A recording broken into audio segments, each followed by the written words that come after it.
Hey there, welcome back. Today we are talking about topic 5.4, how and why political parties change and adapt. In this lesson, you're going to learn about when and why political parties have changed throughout American history. This is going to be a bit of a history lesson, so hold on tight. First thing, what was George Washington's political party? Actually, he didn't belong to a political party. And in his farewell address, he actually strongly warned against them because he was already seeing within his cabinet what political parties were doing. He said that political parties might become potent engines by which cunning, ambitious, and unprincipled men will be enabled to subvert the power of the people and to usurp for themselves the reins of government. So why do parties modify their policies? Really, to appeal to various demographic coalitions.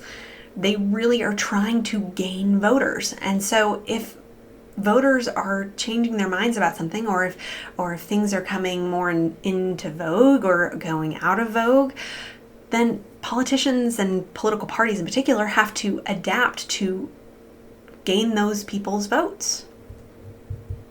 The most important thing that we're going to talk about in this topic is critical elections. These are elections that can cause either de-alignment, which is the process by which an individual loses their loyalty to a political party without developing the loyalty for another, or realignment, which is a major change in the composition of party coalitions, or sometimes even both. Let's take a look at some individual examples of critical elections. The first critical election is in 1800, and this is when John Adams and Alexander Hamilton, who were Federalists, ran against Thomas Jefferson, who was a Democratic Republican. This is the first truly partisan election. Because remember, prior to this, it had only been George Washington, and he was not a member of a political party. So this is really the first time that we see two separate parties running against each other, and we see the peaceful transfer of power. That's really, really critical. Now don't forget, these are the same people who wrote the Federalist Papers and warned against factions, and yet they are warring against each other in their political parties. Just something to think about. In 1824, we have the beginning of the end of the Democratic Republican Party.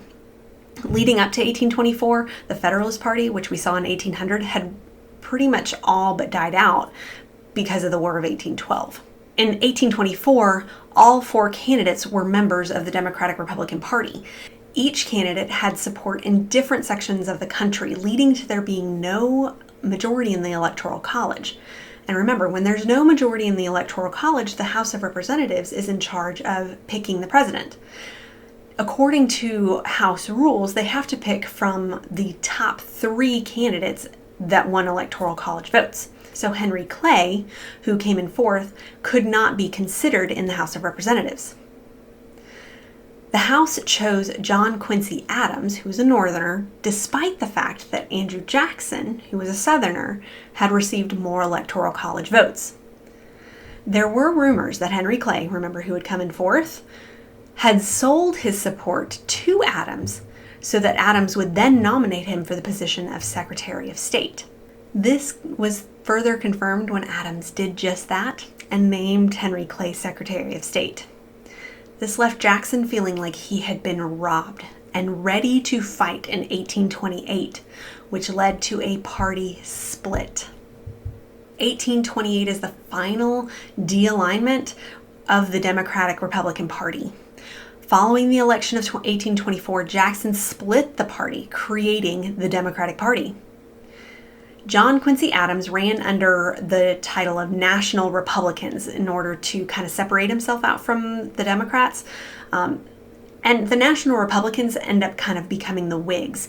So National Republicans don't really ever see the presidency, but they become the Whig Party. During this election, candidates actually began to appeal more directly to the people for votes. One big issue of the day, though, was slavery. Remember, this is a Northerner, John Quincy Adams, going against a Southerner, Andrew Jackson. Jackson's Democrats, who were mostly Southerners, were pro-slavery, while what would then become the Whig Party was really split on the issue.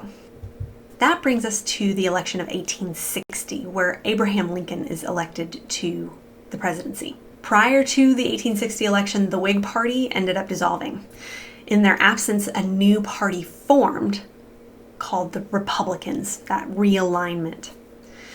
Lincoln won the Republican Party nomination as a party moderate. He opposed slavery in the territories, but was not pro-abolition. He wasn't trying to abolish slavery in the current slave states. He just didn't want to create any new slave states. During the Democratic Party convention of 1860, the Southern contingent of the party split off and nominated their own candidate to run in the election. This led to a split in Democratic voters, leaving an opening for the newly formed Republican Party. A fourth candidate picked up a few electoral college votes and this candidate was part of the Constitutional Union Party. Members of this party were former Whigs who didn't really feel like they aligned with either the Republicans or the Democrats. So you end up having four candidates: a Republican, two Democrats, and a constitutional unionist. The Constitutional Union Party really tried to avoid the slavery issue, but it couldn't really be avoided.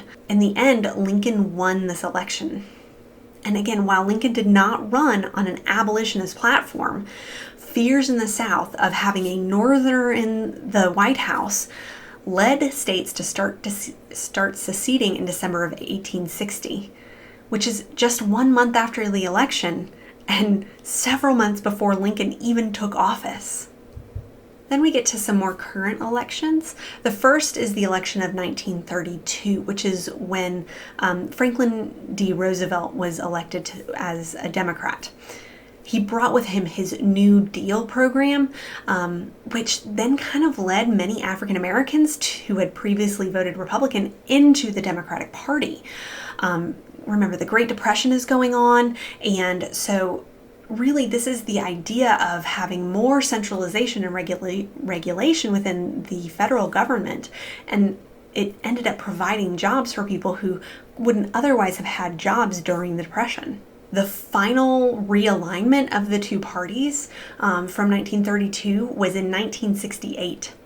In 1968, the Republican Party uses the Southern strategy to really go after white Southerners who were feeling a little disillusioned by the Democratic Party following the passage of the Civil Rights Act of 1964 and the Voting Rights Act of 1965. So we see the Republican Party really kind of take over the South. Again, that Southern strategy. It's going to be really important for you to know that, so make sure you take note of the Southern strategy in 1968.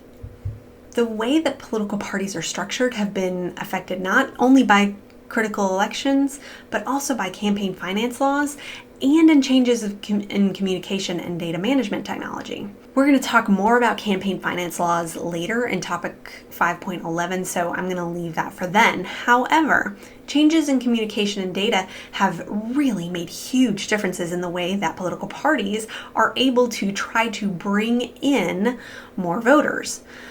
In the 20th century, we saw mass communication, so lots of communication all going out through television and ads and mail and all that kind of stuff. Into the 21st century, we see micro-targeting. Because of the internet and social media, campaigns are able to target specific people to things that they are actually going to like. So what they do is they will send specific portions of their platform to voters based on data mining of census and online consumer activity.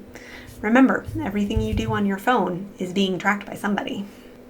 Throughout these campaigns, throughout these elections that we've noticed, we're seeing that a move from elections and campaigns being very party-centered to being more candidate-centered. So early party leadership would actually choose who the candidates were. And so the party really decided who was going to run. More primaries and things like that started pushing the parties to get more input from the public.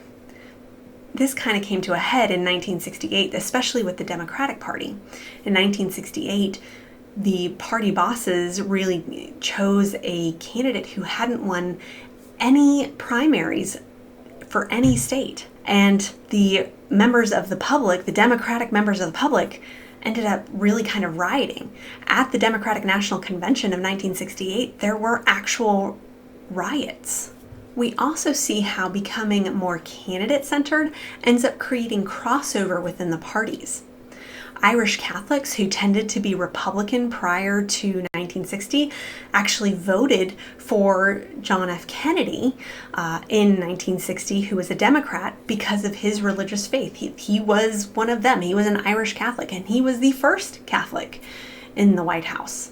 Reagan Democrats voted with Reagan based on the economic troubles of the 1970s and beliefs about issues such as crime and immigration. So their belief in Reagan really kind of switched them to vote Republican.